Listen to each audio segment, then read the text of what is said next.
दोस्तों, दुनिया में अलग अलग समय पर एक से बढ़कर एक महान व्यक्ति होते रहे हैं और उन्हीं महान लोगों में से एक थे गौतम बुद्ध, जिन्होंने खुद सभी तरह के सुखों को त्याग करके दूसरों को सही मार्ग दिखाया।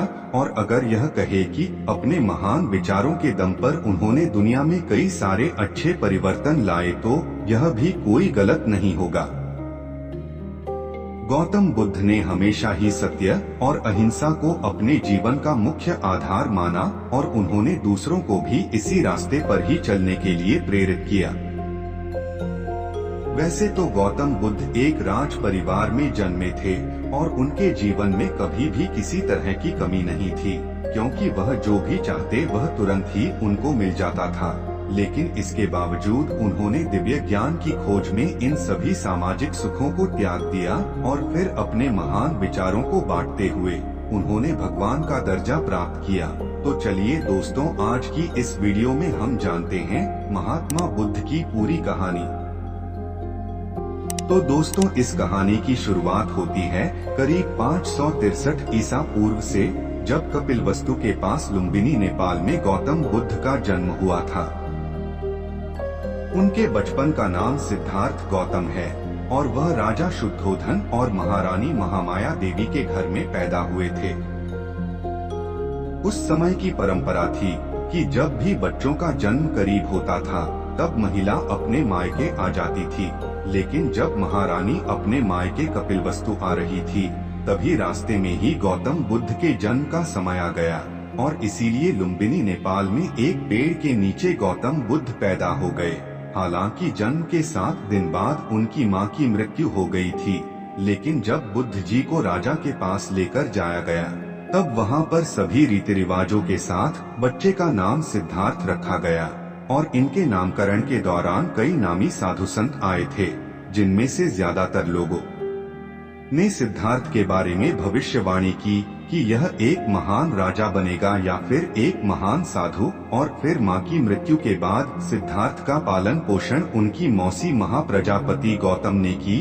और दोस्तों, सिद्धार्थ के पिता उनको बचपन से ही एक महान राजा बनाना चाहते थे, इसीलिए उन्होंने सिद्धार्थ को धार्मिक ज्ञान से बचपन में दूर रखा। लेकिन सिद्धार्थ बचपन से ही काफी दयालु थे और वह किसी को भी दुख नहीं पहुंचाना चाहते थे।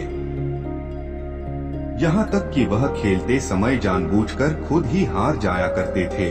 और दोस्तों, जब उनके चचेरे भाई देवदत्त ने एक हंस को अपने बाण से घायल किया था तब उस हंस की रक्षा भी सिद्धार्थ ने की थी। और शायद यह कहानी आप लोगों में से ज्यादातर लोगों ने तो जरूर ही सुनी होगी। और यही सभी बातें ही तो थी जो कि सिद्धार्थ को बाकी लोगों से अलग बनाती थी। हालांकि जब सिद्धार्थ 16 साल के थे तब उनकी शादी राजकुमारी यशोधरा से कर दी गई और फिर इसी समय से ही वह लगातार कई सारे धार्मिक सवालों के जवाब ढूंढने लगे। और फिर अपने युवावस्था में जब वह बाहर निकलकर जनता के बीच गए तब अपनी इस यात्रा में उन्होंने बीमारी, बुढ़ापा और सांसारिक दुखों की तरह ही बहुत सारी ऐसी बातें जानी जिसके बारे में उन्हें पहले कभी भी पता नहीं था। और फिर अपने पिता के विरुद्ध उन्होंने एक रात महल छोड़ने का फैसला ले लिया और फिर बाहर आकर उन्होंने निश्चय किया कि वह दिव्य ज्ञान की प्राप्ति करेंगे। और दोस्तों, यहीं से शुरू हो गई सिद्धार्थ गौतम की गौतम बुद्ध बनने की यात्रा। वह महल से निकलकर सबसे पहले अनोमिया नदी के तट पर पहुँचे, जहां उन्होंने अपने बाल कटाए और साधु के कपड़ों में आ गए। और फिर उसके बाद वह राजा गांव पहुँचे, जहां पर भिक्षा मांगने लगे।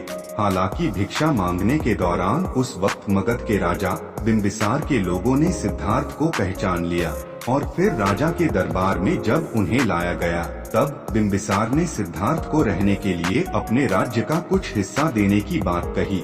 हालांकि गौतम बुद्ध इन सामाजिक लालच में कहाँ आने वाले थे।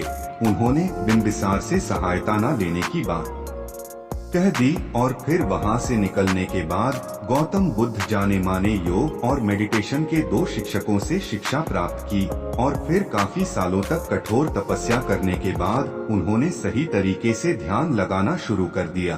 और फिर बोधगया पहुंचकर एक पीपल के पेड़ के नीचे बैठ लगातार 49 दिनों तक जब उन्होंने ध्यान लगाया तब उन्हें दिव्य ज्ञान की प्राप्ति हुई और ऐसा अनुमान लगाया जाता है कि उस समय गौतम बुद्ध की उम्र 35 साल थी और इसके बाद से ही 80 साल की उम्र तक वह प्रचार प्रसार करने में लगे रहे और इस दौरान उन्होंने अपने बहुत सारे फॉलोअर्स भी बनाए जो कि उनके दिखाए गए मार्ग पर चलते रहें। और दोस्तों, आज का समय भी अगर देखा जाए तो गौतम बुद्ध के फॉलोअर्स की संख्या करोड़ों में है, जिसमें कोरिया, चीन, जापान, भारत और नेपाल जैसे देशों के बहुत सारे लोग आपको देखने को मिल जाएंगे। और दोस्तों, आज गौतम बुद्ध के द्वारा दी गई शिक्षा लोगों को इंस्पायर करती है। उम्मीद करते हैं कि राजकुमार सिद्धार्थ से भगवान बुद्ध बनने तक की यह कहानी आपको जरूर ही पसंद आई हो। आपका बहुमूल्य समय देने के लिए बहुत बहुत धन्यवाद।